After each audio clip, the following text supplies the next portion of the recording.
Hey lovelies, welcome back to my channel. My name is 𝘧𝘪𝘯𝘀𝘮 and today I'm going to be filming the booktube newbie tag.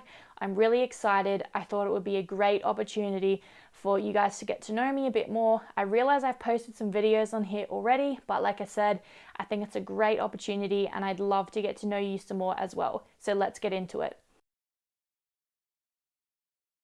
I started this channel because I really wanted to share my love for reading and I really wanted to get to know everyone in the community, and I just think it's amazing to be able to bond over something shared, and I really want to make friends. I'm really shy in real life, I'm not gonna lie. I want to build connections within the book community.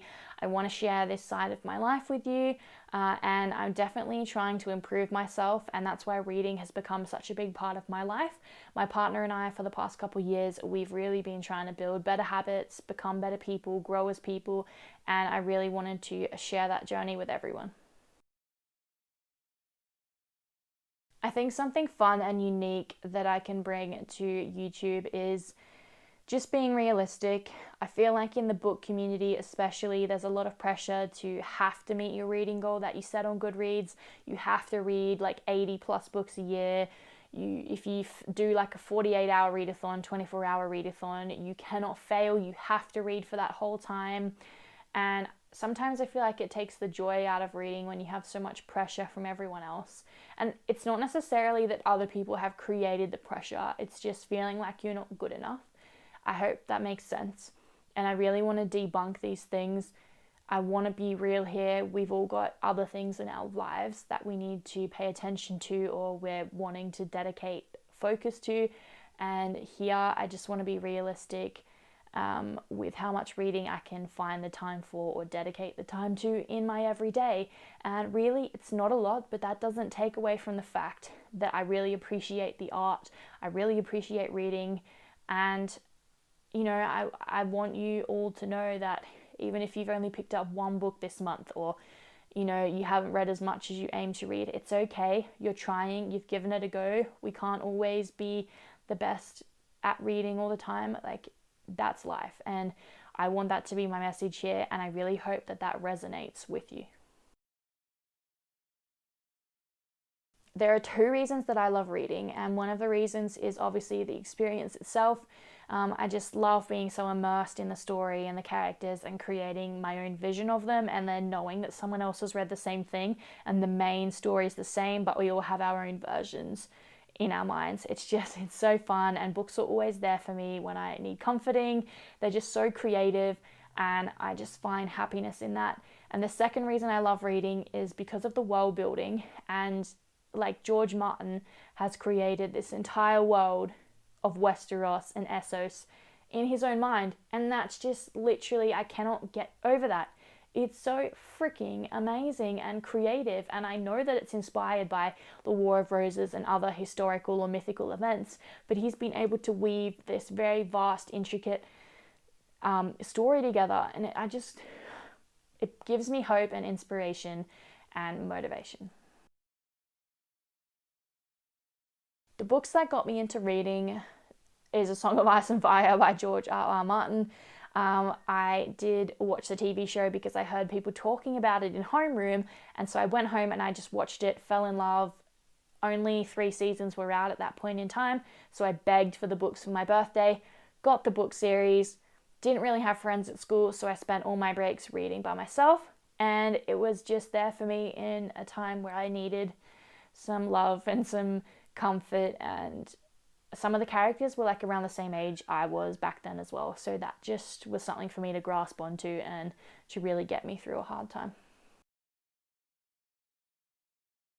I would ask my favorite booktubers, I would ask them something real, and it would probably be how they deal with any pressures of having to film or feeling like they have to film all the time. Do they find time to actually read outside of filming, and can they enjoy it knowing that they've got to film or they feel like they need to film? I don't know if that makes sense, but that's something that I think I would ask them.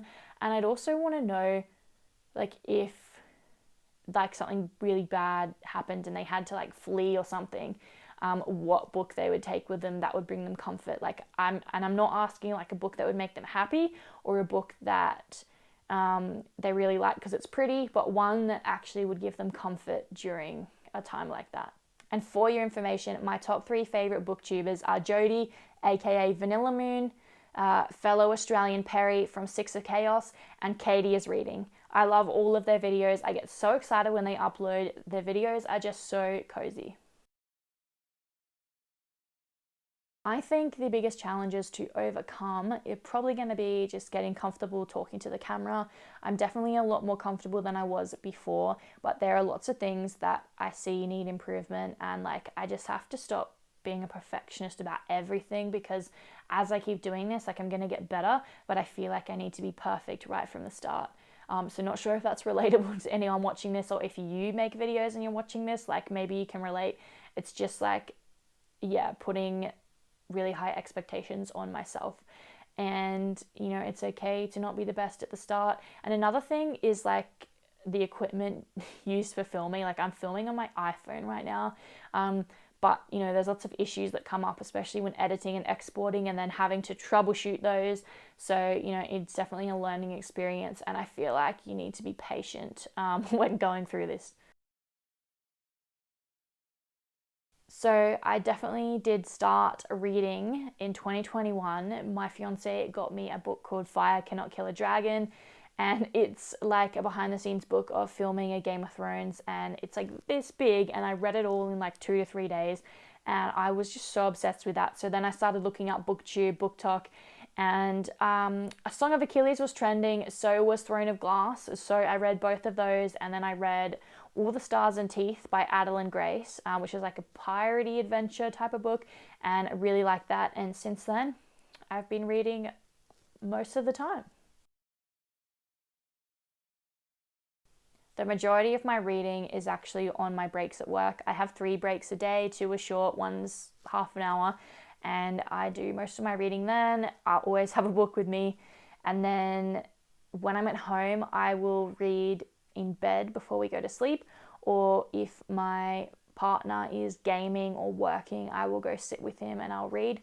And then obviously, like if we go out and have food anywhere or for a coffee or something, I'll always bring a book as well.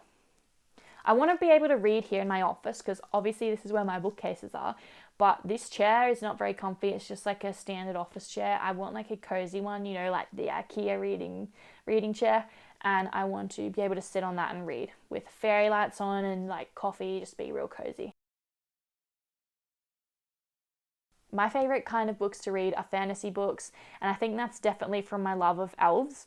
I love books when they have poetry or songs in them. I love when there's cultures created, plants are created, languages, all that kind of thing just really gets me going, especially maps. Love fantasy maps.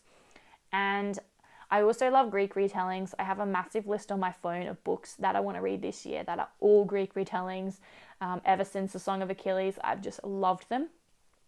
Every now and then I'll read like an informational non-fiction historical book. I do like factual stuff as well, so like Middle Ages food, how people lived in the Middle Ages, things like that. And then I also occasionally will read a self-help book like Atomic Habits. My book collection is definitely modest. I've been building it up since 2021, so that's less than 2 years, so I'm quite happy considering that time.